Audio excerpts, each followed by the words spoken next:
Binawasan na ng Metropolitan Water Works and Sewerage System o MWSS ang water flow o water pressure ng tubig sa Metro Manila. Ito'y matapos na bumaba na kahapon May 20 sa 180.69 meters o nasa minimum operating level na ang Angat Dam. Ayon kay Patrick James Dizon, ang Department Manager ng MWSS, 4 pounds per square inch o PSI ang ibinaba sa supply ng tubig sa Metro Manila mula alas 10 hanggang alas 4 ng madaling araw.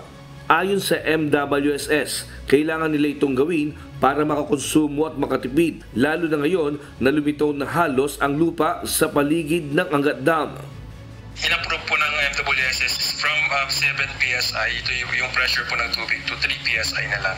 For the MWSS, ang mini-maintain na po natin na location is 52 cubic meter per second kasi base po yan sa ating pong demand projection for our customers kasi kapag nabawasan po tayo ng 52 cms, nagkakaroon na po tayo ng mga interruption. Pressure reduction po natin, binabawasan lang po natin yung pressure para po hindi po bumubulwak po. Ayon naman sa ilang netizens sa parting Taguig, sa ngayon hindi pa nila nilaramdam na binawasan sila ng tubig. Hiling sana nila na mag-abiso muna ang MWSS bago sila magbawas nang hindi naman mabigla sa sitwasyon. Sa ngayon po wala po naman pong pagbabago ng pressure ng tubig dito sa Metro Manila. Ngayon po kung magbabawas po sila ng tubig, sana po magkaroon po ng abiso. Sinabi naman ni Dizon na wala namang dapat ikabahala sa pagbaba ng level ng tubig sa dam. Anya, normal lang naman ito sa kanila taon-taon mula Enero hanggang Hunyo ay talagang ramdam nila na sumasadsad ang tubig.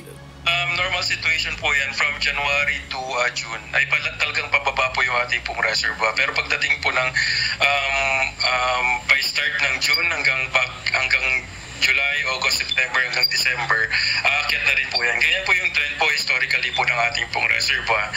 El Nino man yan, La Nina man yan, or normal weather conditions, ganyan po yung trend po ng ating pong reservoir. Samantala, para sa MWSS, kailangan nilang ma-maintain sa 52 cubic meters per second na lokasyon ng tubig sa kanila.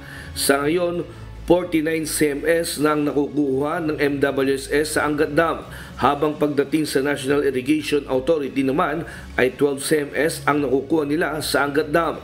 Subalit dahil crop season na o anihan na, humiram muna ng 3 cms na tubig sa MWSS para masapatan ang water supply sa Metro Manila. Nestor Torres, humahataw sa balita ngayon.